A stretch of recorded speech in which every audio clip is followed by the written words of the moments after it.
We have all had painful events in our lives that can lead to depression, anxiety, addiction, or broken relationships. But here's a secret. It is not about what happened to us that causes suffering. It's the stories we believe about ourselves.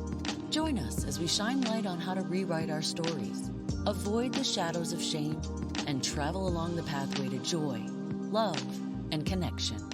It's the Finding Peace podcast with your host, Amazon best-selling author, Troy L. Love. Hello there, and welcome to the Finding Peace podcast. It is my honor and privilege to introduce to you a brilliant man, Dr. Daryl L. Jones. Dr. Jones was born in Battle Creek, Michigan, and earned his undergraduate degree from Michigan State University, where he pledged Kappa Alpha Psi fraternity. He went on to earn his MBA from DePaul University and his doctorate from Case Western University. He owns and operates his own consulting firm, specializing in organizational development, DE&I, and culture. He is passionate about racial justice, history, and cultural authenticity. And he is one of the two amazing voices on the Conscious Vibe podcast, which I hope you go check out, where they talk about some amazing things like race, politics, business, and culture. So please join me in welcoming Dr. Jones. Well, tell me a little bit about you, and let's start with that. So, Charles and I started our podcast, The Conscious Vibe, about, this is our third season. And literally, he and I were introduced through a mutual fraternity brother. November of 2019, just pre-COVID. And we started spending some time together. I was with him and his family, and he'd come over. And, one day I said, hey, man, we should just do a podcast. And he didn't cozy up to it right away, Troy. So it could have been the tequila, but I hit him again with it a few months later, and I could tell he was there. So I got everything set up. He showed up to the studio, and we did our first recording. So he and I have been working on the Conscious Vibe now 2.5 years. Well, we're in our third season. So it's been a joy. I spent my career as an executive at Nike primarily. 2018, completed my doctorate. I left Nike in 2015, taught some college, and now I do organizational consulting here in Arizona with my own company. So I help companies work through crisis, organizational culture issues, and things like that. What kind of crises are companies dealing with nowadays? A lot of it has to do with employee morale, especially post-COVID. Mm-hmm. A lot of it has to do with self-identities on the individual level because folks emerged out of COVID just really unsure about their path in life, how they were going to make money, et cetera. And then that bleeds into the workplace. We bring our personal lives, as much as we try not to, into the workplace.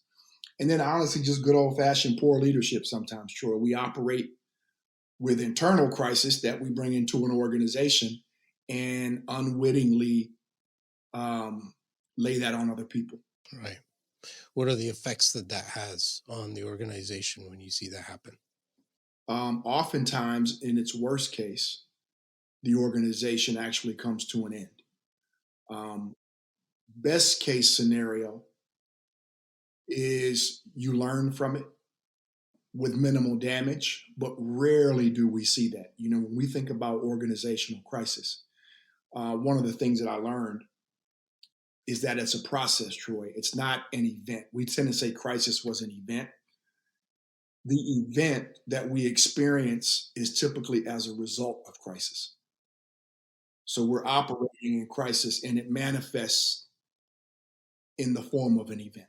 Yeah, because they weren't preparing for it. They hadn't set up the culture to deal with it. Is that what you're saying? It's that. We bring our personal lives into a professional environment. Sometimes it's strategy. Sometimes it's poor communication, lack of talent, misalignment. but oftentimes it's some of the personal characteristics and traits that we harbor that we haven't dealt with. But then we're put in positions of leadership and managing people unlike us. Right. And we haven't even learned to love ourselves, let alone people who we're dealing with. That is such a hard concept. We talk about that a lot on the podcast of learning how to love ourselves. I've noticed that. What is so important from the business world of knowing how to love yourself? What's the impact that would have? Honestly, Troy, I think it's just a matter of we don't lose our human characteristics when we enter into a workplace. We don't turn into robots, right?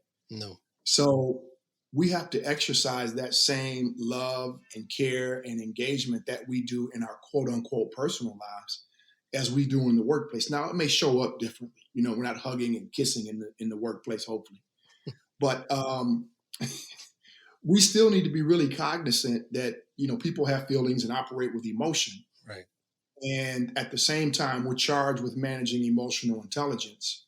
We're oftentimes dealing with people who here in 2022 have had a lot to deal with over the past couple of years. Right.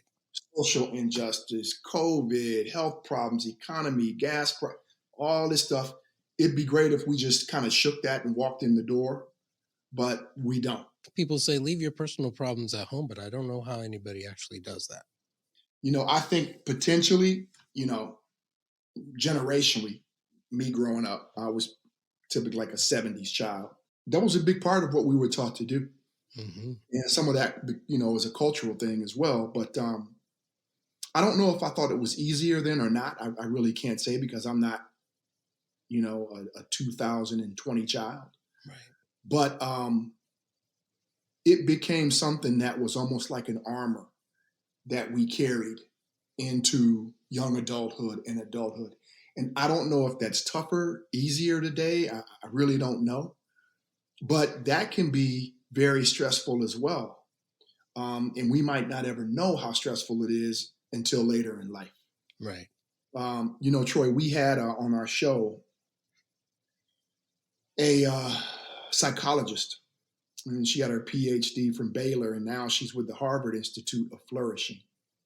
And she talks about parent-child relationships and some of the inhibitors to flourishing, optimizing our personal potential, emotional, physical, spiritual, economic. And it's amazing how things that we don't manage or elect to shift, that are a function of parent-child relationships, affect us later as adults. We go to our grave not realizing why we were how we were. Right. And she talked a lot about that, and it's something I've really taken to heart. Can you define what human flourishing means? Simply put, it is the journey to optimizing self-actualization.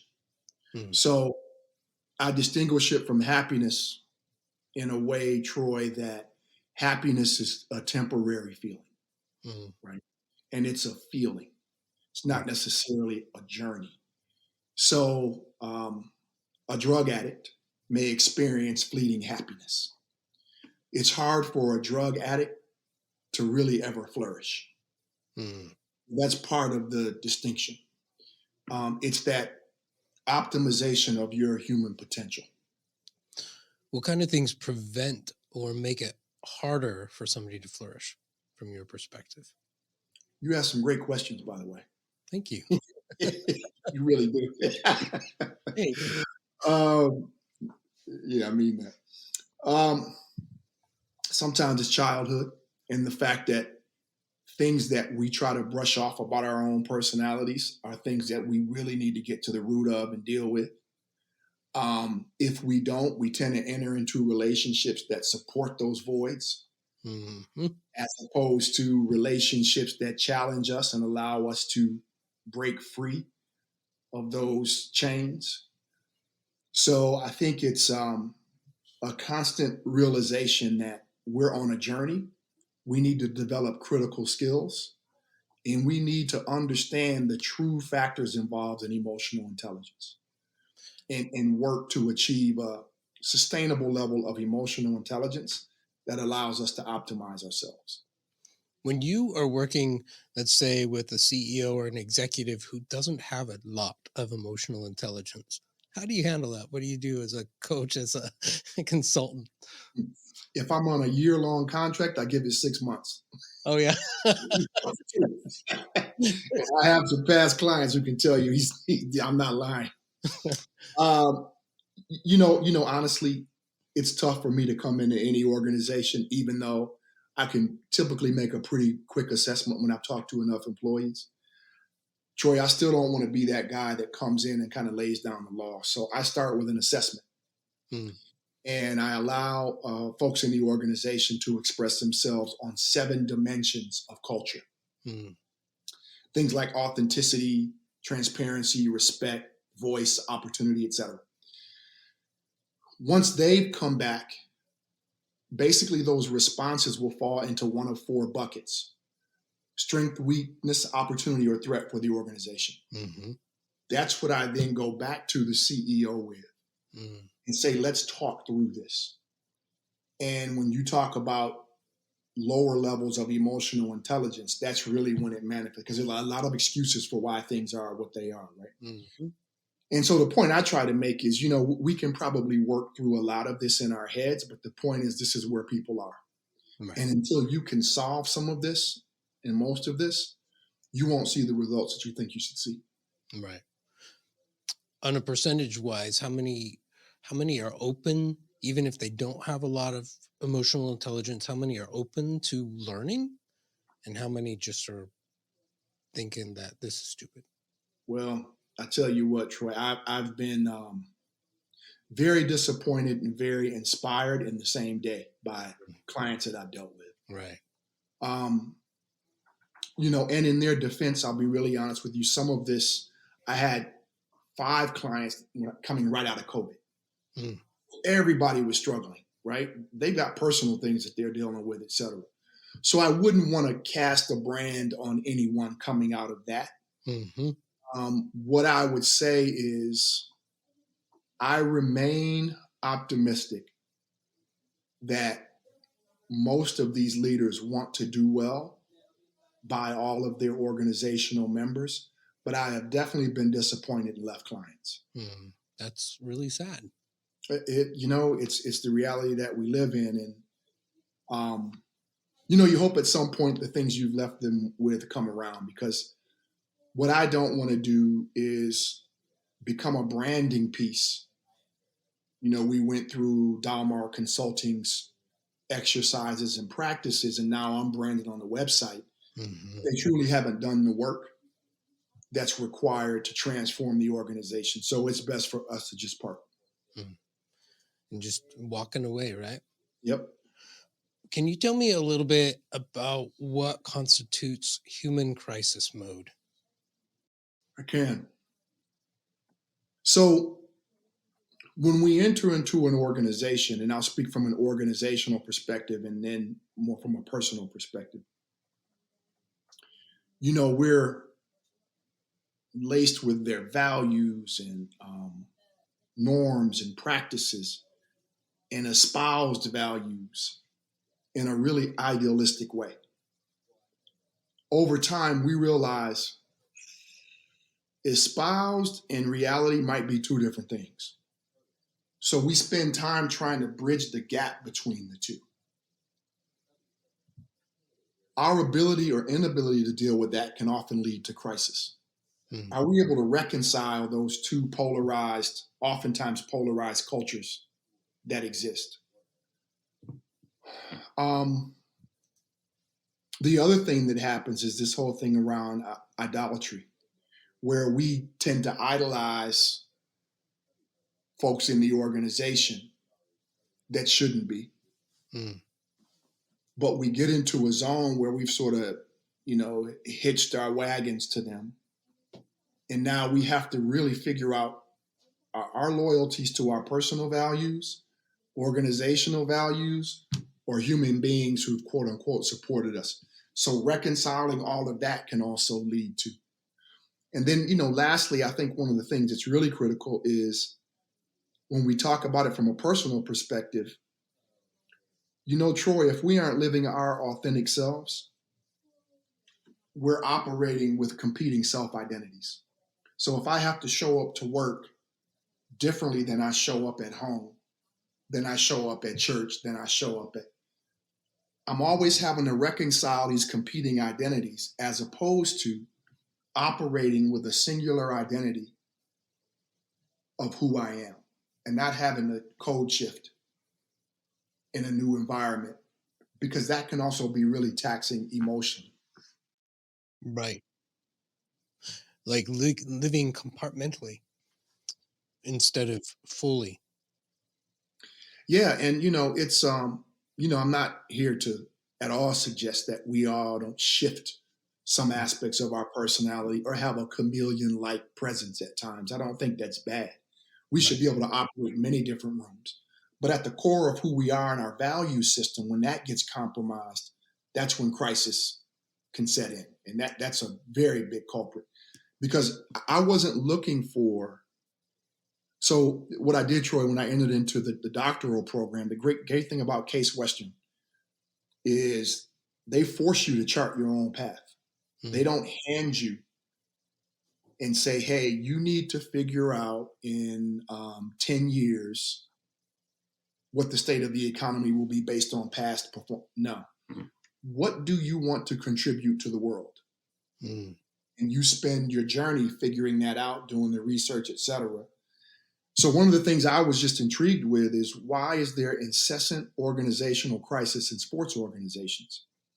I wasn't looking for self-preservation. It never entered my mind. I was thinking strategy, talent, communication, performance, and came to discover that 33% of the time, and this is through my own research, organizational crisis was a function of self-preservation, individual self-preservation. This emerged from the research. It was not something I was looking for, or a data point that I'd even thought existed. So fortunately, the way the program is structured, we're open to whatever comes our way, but we're still going down this path. And that's sort of how I think life should be lived. Have your value system and operate, but be open to the truth when it comes your way. And I think that's also another way to avoid crisis, is the ability to deal with, reality and truth. So your research was basically saying that 33% of the time, like an executive or somebody who has decisions to make refuses or is unwilling to make the decisions for the health of the organization because they're trying to save their own job. Yeah. It's not a bad strategy. It's not like we don't have the talent. It's not like we're off 13% for Q1 and we're disappointing shareholders. That's not the issue. It's exactly what you said. And again, my study was specifically in the zone of sport. And I looked at it from a global perspective. And there's so many stories you can think of. They leave as fast as they come. But I was really, really, after 20 years, really curious as to why and actually they just started to mount. And the more I started to understand human behavior, and the more I looked into that and not necessarily organizational dynamics, the more the answers came that we're still individuals and we're not robots when we enter into the organization. Oftentimes we seek praise, we seek validation because we aren't as confident as we think we are. And some of the greatest leaders in the world still operate in self-preservation, but they found a way to navigate an environment that supports that. This is in the microcosm of crisis. So I'm not suggesting that every problem is crisis, because crisis is its own animal. But it's also a process. It's practices, norms, behaviors. It turns into culture. Then the most rightly guided folks in the world enter into this culture and have some really, really tough decisions to make. You worked for Nike for a long time, and it sounds like part of your This was part of your evolution. What made you finally decide to walk away from what I would imagine was a really successful career to do this? It was. It had its peaks and valleys like any other career, but quite honestly, operating with a sense of purpose and wanting to add value and not just be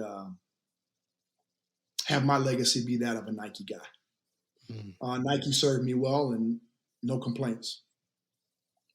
But I wasn't put on this earth to be a Nike guy. Mm. That was part of my journey. You said that Case Western helped you kind of define your purpose. So what is your purpose? Yeah, my purpose today is to continue to operate in a liberated mode that allows me to achieve self-actualization so I can do the same for others. That is amazing. It's really that simple for me, Troy. I have to be able to self-actualize and operate in a liberated way in order to empower others to do the same. And that's really why I feel I'm here. Say more about liberated. So I'll speak very candidly about this. I was, to your point, financially, it was a very lucrative career. But around that 2015 timeframe, I started working very closely with a financial advisor. And he said to me, he said, you're at a point now where if this is the quality of life you want, you don't plan on any major life changes, or even if you do, you don't have to work. We can package everything in a way where you have an annuity that's coming from your bank. And you don't have to depend on anyone else for you to live. And that changed my life. And I was working towards that, but actually when hearing him say we're at that point, sort of shifted me from, okay, dude, if you really aren't about the money and you've achieved some financial liberation, are you really ready to make the move? And fortunately, I was, Troy. So there were some things that happened in the organization that I wasn't necessarily a big fan of, but they don't build those things around me. That's fine. Case Western presented itself. I could start school in the fall. And it just lined up. And I said, you know what? This is my last day. And literally, I wasn't planning to leave that day. And that was the last time I was at Nike's headquarters. Wow. And no hard feelings. I met some wonderful people, and obviously it helped me get to a point where I was financially liberated. But honestly, Troy, that was the key for me, is to not have to feel like somebody's paying my bills. To be able to walk out of those doors without fear. 100%. And that's so critical. So you asked me, what does it mean to operate in crisis and self-preservation? It's operating from a place of fear. Yeah. And I had to test myself on all this. I'm like, dude, you know what? What do you want out of life? And if you keep talking about this, do you want to be the example that you talk about, or this dude on the side pointing at everybody else who did it? And stepped out on, faith, confidence, and a financial plan that allowed me to 1 month later enter into the journey at Case Western. What an incredible story, man. Well, thank you. I appreciate it, man. There was I woke up the next day thinking, man, am I really not ever going to work in corporate? Like, is this for real? Because I was in my 40s and I was like, well, this is what you've been working for, man. This is why you worked hard and smart. Yeah. I'll be real with you, Troy. I didn't have any, alimony, child support. That mattered. I ended up getting married, afterwards with a prenuptial agreement. I'll just be very clear with you. So, congratulations. Not that I needed it with her, but you have to engage your intellect later in life, right? Love is love. Mm-hmm. but there's also a business aspect to it that you have to manage if you don't want to work again. Absolutely. So now what I do, I love, I have the podcast and I do consulting. And honestly, Troy, I really don't look at it as work because I enjoy it. That's, they say that when you love what you do, you don't call it work. And I didn't, when I was working, I didn't necessarily agree with that. Now I see what they mean. Tell me the vision that you had for the podcast and what it's been like doing it. Well, and thank you for asking about it. It's the vision we had was to have really conscious, intellectual conversations about topics that matter.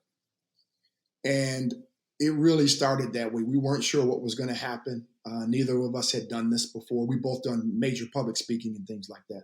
But a podcast is a lot different, as you can attest to. Yes.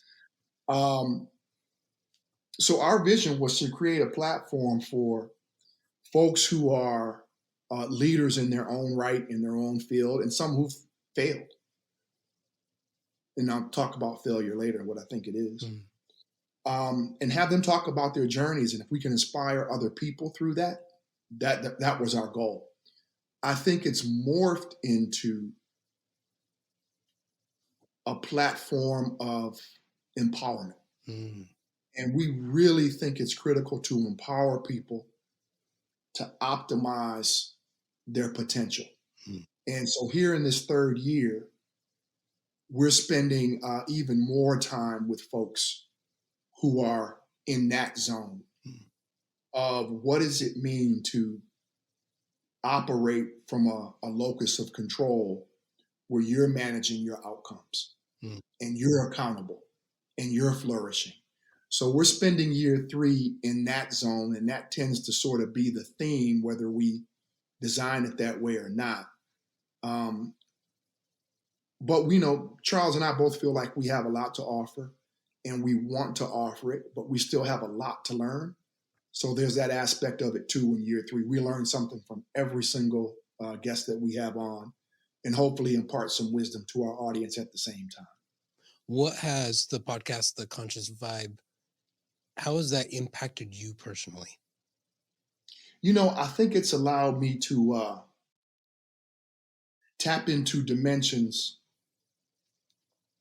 of my personality that when you aren't asking a lot of questions of other people, you don't have to. There's some self-discovery that happens. Folks ask you questions that, even though you're supposed to be interviewing them.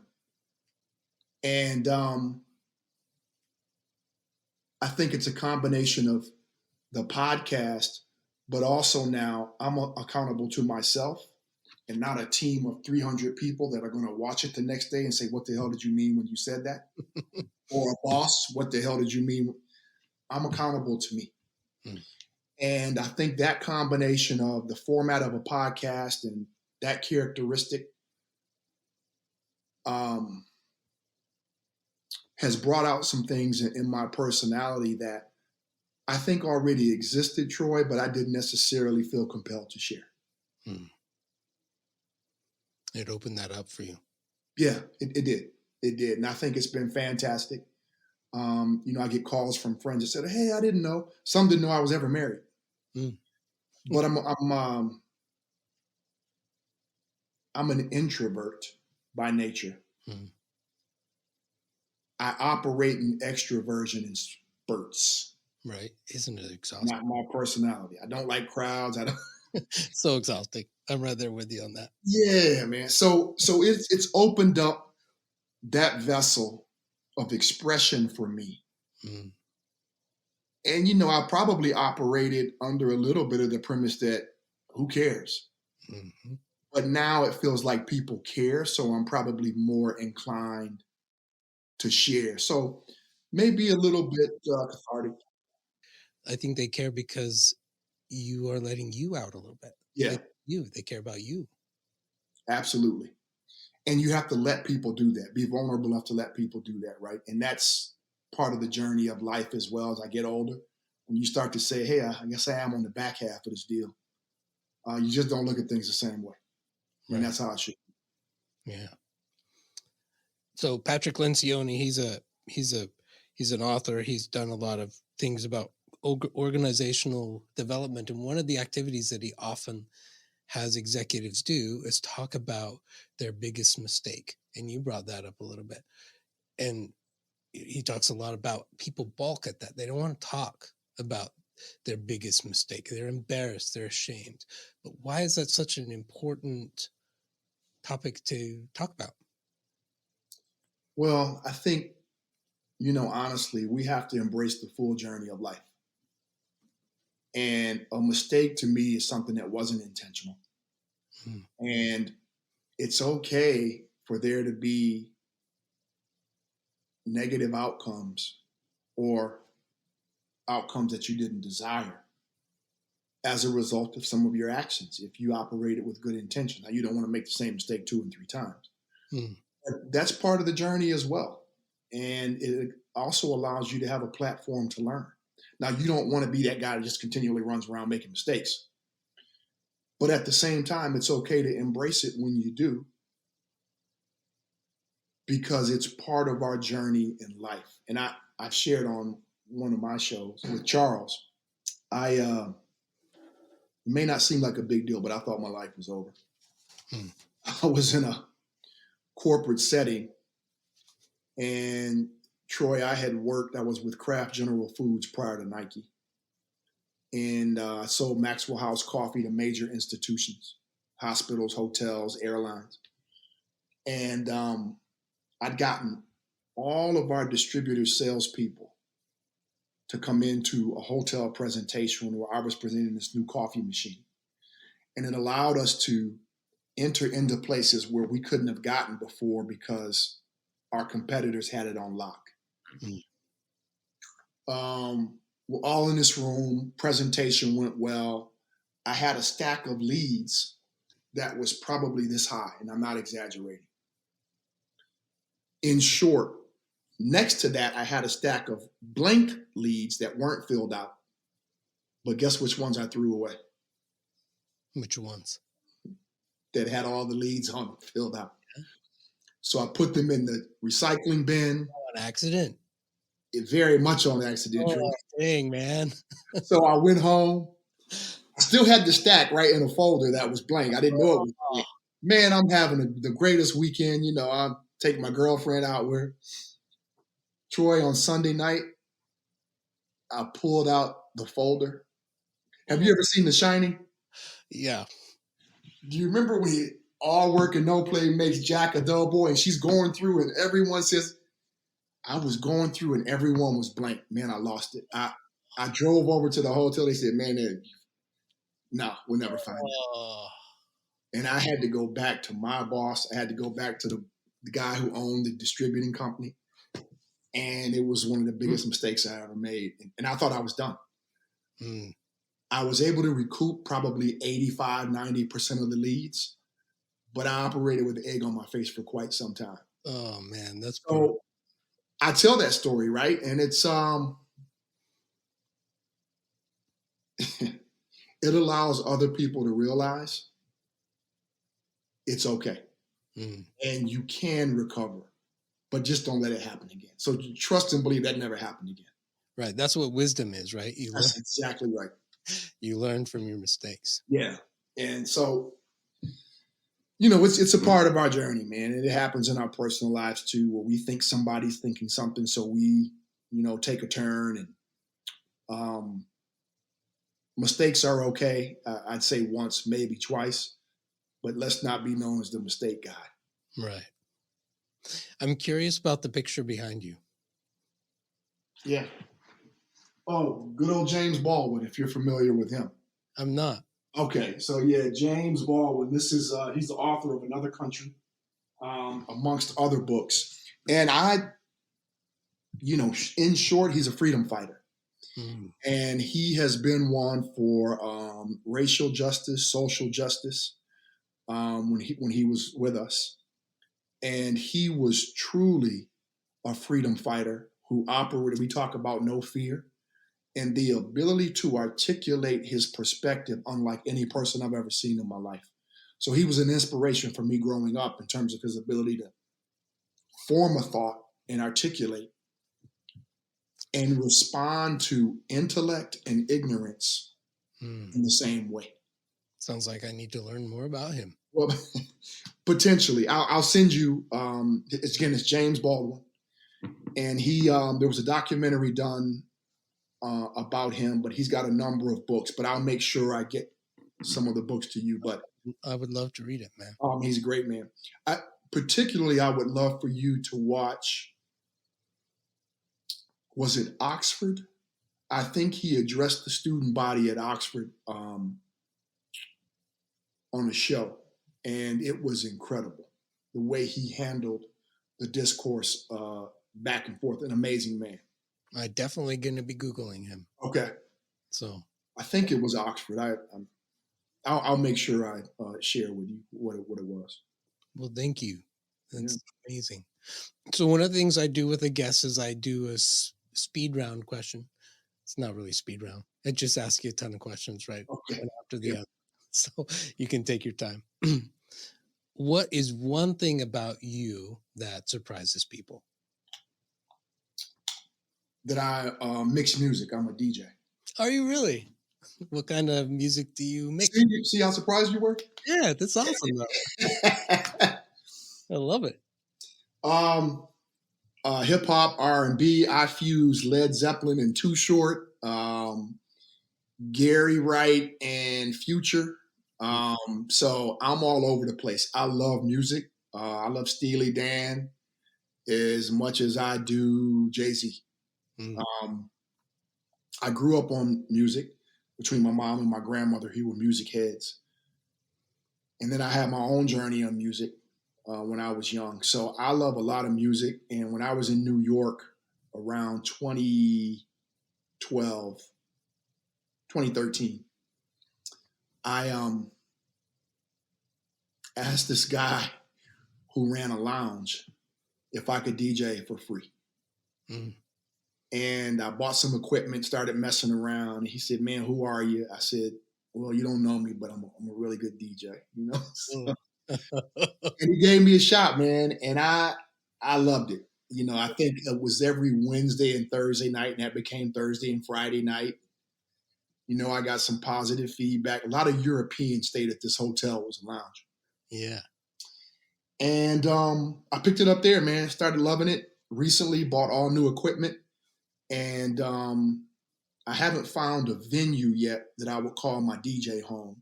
But I spend probably at least 3 hours a day mixing music. That sounds so fun. Yeah, man, I love it. It's addictive. It really is. I know it's hard to do this, but top artist, your favorite artist? Patrice Rushen. It's not that hard. Okay. Yeah, do you know the song Forget Me Nots or Remind Me? Mm-hmm. Yeah. Was in love with her as a child. I'm still in love with her. She's fascinating. She played most of her instruments as well as sang. Went to Berkeley in Boston. I think she might still teach there. She's composed award shows, etc. Just extremely talented woman and beautiful inside and out. I love her music. What book are you reading right now? I am reading a book by Francis Cress Welsing. And what the book talks about, it's called the ISIS Papers. It talks a lot about symbolism and imagery. It's my third time reading it. But I learn something new every time I read it, Troy. So it talks about even on the back of a dollar bill what all of the symbolism actually means. And in short, a lot of it goes back to Africa. And a lot of that culture has been lost here in the Western world. We don't talk about it. We don't talk about the attachment to Christianity and mythological African culture and that sort of thing. And this is a book that discusses a lot of things that don't get discussed here in the Western world. So I force myself, and it's not really forcing because I love it.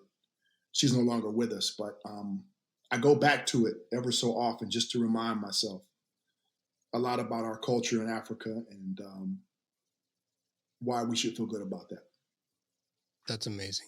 Being connected to heritage and culture, I think, is something we are definitely missing in this country. Yeah, absolutely. When have you felt the most alive? Recently, either on the golf course, when I hit one of my rare great shots, or when I find two beats that I'm like, man, I had no idea this was going to sound like this. Yeah. I mean, honestly, it may sound simple, man, but that's it. Yeah. And then honestly, when I'm with family and friends, I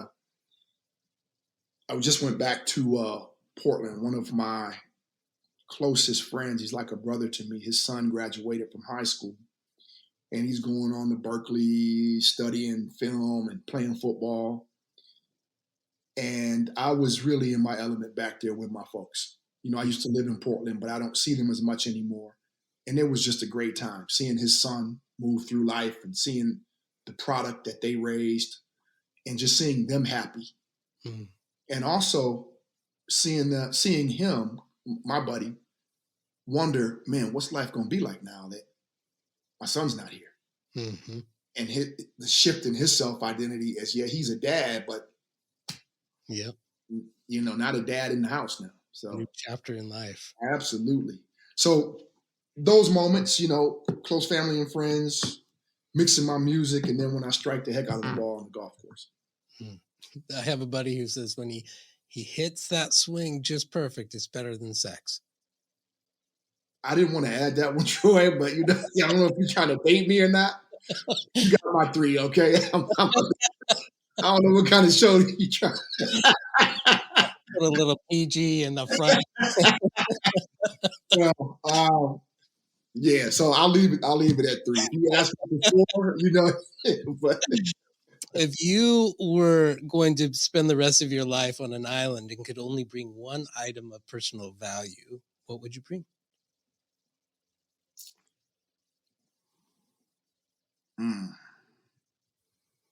Probably my stereo equipment, my mixing equipment. That music. Yeah, man.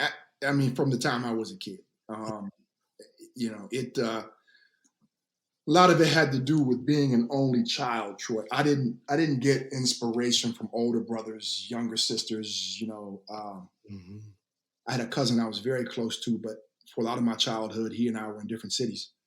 I was inspired by music, and the words from music crystallized for me at a very young age, and I would listen to it unobstructed.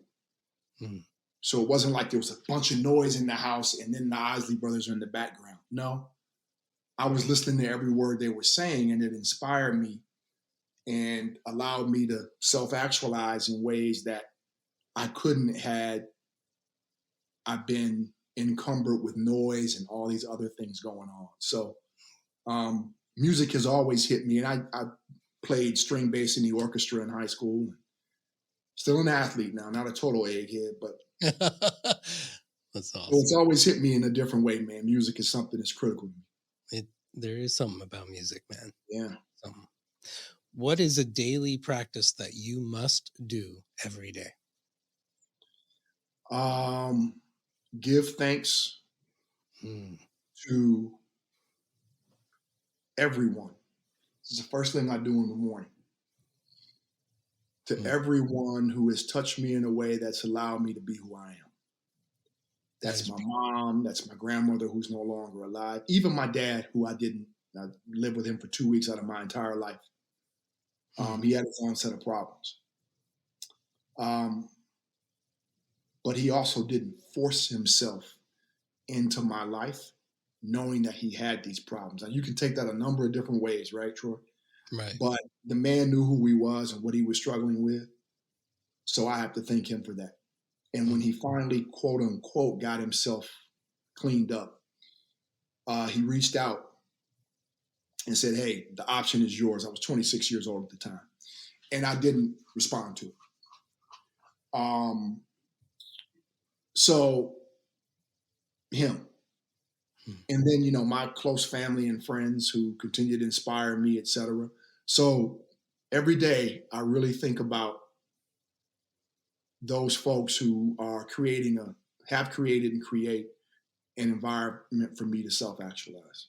That's beautiful, man. It's Mm-hmm. beautiful. What's one question that you wish that I had asked that I didn't, and how would you answer it?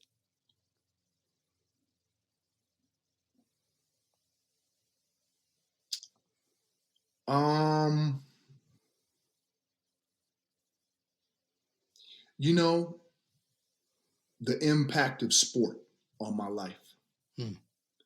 But because you asked such great questions, I really had to dig deep for that one, man. So that's a compliment to you. Oh, man. Thank you. You know, along with music, fortunately, I was always inclined towards sport growing up, and not just mentally. I was, actually fortunately talented. Mm.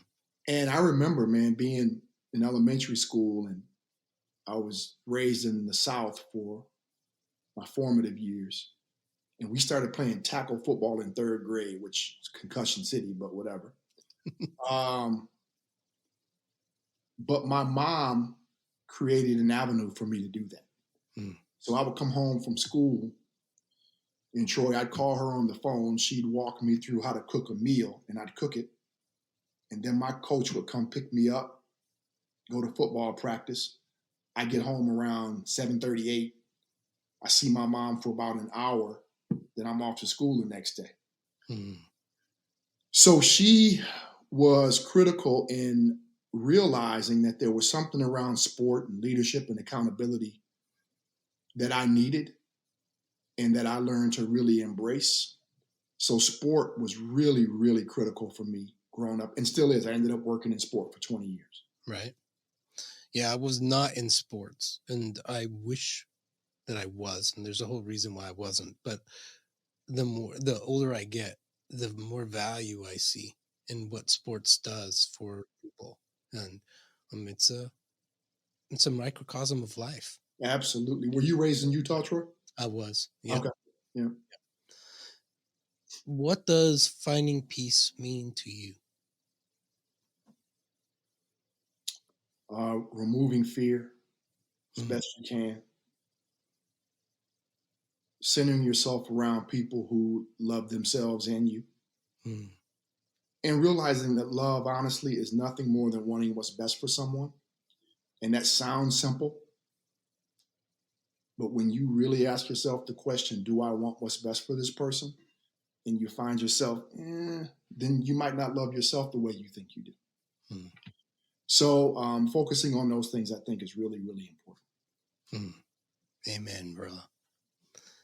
Where can we find you, DJ? So TCV, the Conscious Vibe, tcvpodcast.com. That's Charles and I. And there, from the portal, you can access us on Spotify, Apple, YouTube, etc. Personally, I'm DJ the Doc on Instagram. I think that's awesome that you were DJ and now you are the DJ. Yeah, it's kind of smooth. But DJ the Doc on Instagram. I don't have a lot of followers. It's probably representative of how I approach life.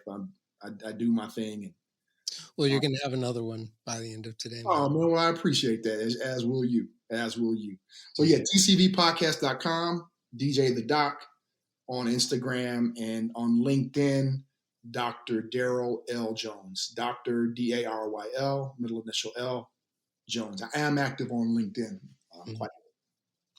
Thank you for taking your time with me today, man. Yeah, Troy, I tell you what, man, I had a chance to look at a few of your episodes and really enjoyed them all, especially one we had with the filmmaker. Oh, and I tell you, man, you do a wonderful job, and you're very disarming. And anything that, Charles and I can do, not that you need us at all, but, we love to be around great people, man. So, and would selfishly ask that you consider being with us one day. I'd love to, dude. Okay, perfect. Absolutely. We're going to have you then. All right. Thank you so much, man.